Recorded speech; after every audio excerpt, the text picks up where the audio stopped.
পুরনো চাল ভাতে বাড়ে কথাটা যেন আরো একবার প্রমাণ করলেন সৌম্য সরকার। তারুণ্যের হাতে থাকলে দেশ পথ হারাবে না বাংলাদেশ, সেই লাইনটারও যেন প্রাণ দিলেন সাইফ হাসান। ওপেনিং জুটিতে রেকর্ড গড়লেন এই দুই টাইগার। ওয়ানডেতে ৪৫ ম্যাচ পর ওপেনিং জুটি দেখালো ১০০ রান পেরোনোর কীর্তি। একদিকে সৌম্য সরকার, অন্যদিকে সাইফ হাসানের হ্যামারিংয়ে লজ্জার রেকর্ড ভাঙার পথে হাঁটছিল ওরা।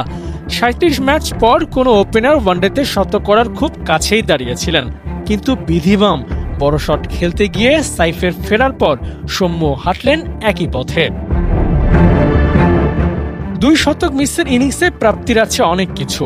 যে বাংলাদেশের ওপেনিং জুটি নিয়ে সমালোচনার পশ্চা বসে, তারাই ওয়েস্ট ইন্ডিজের বোলারদের পিটিয়ে ছাতু করেছেন। গেল ১৪ ইনিংসে ওপেনিং জুটির কোনো 50 ছিল না। লজ্জার সেই রেকর্ড ভেঙে সাইফ সৌম্য করলেন ১৭৬ রান, আর তাতেই মেহরাব হোসেন অপি আর শাহরিয়ার হোসেনের ১৭০ রানের ওপেনিং জুটিকে পেছনে ফেলে ওরা এখন রান তোলায় দ্বিতীয় জুটি।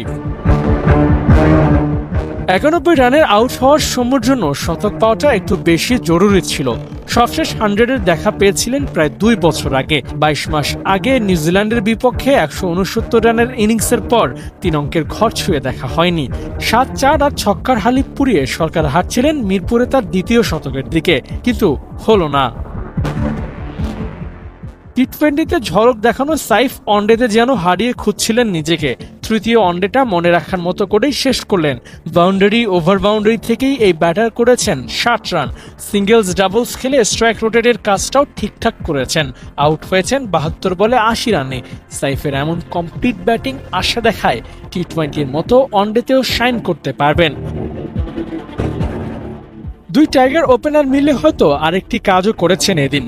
কদিন ধরেই তীব্র সমালোচনায় বিদ্ধ হওয়া মিরপুরের কালো মাটির উইকেটকে সম্ভবত বাঁচিয়েও দিয়েছেন ডিমেরিট পয়েন্ট অর্জনের থেকে।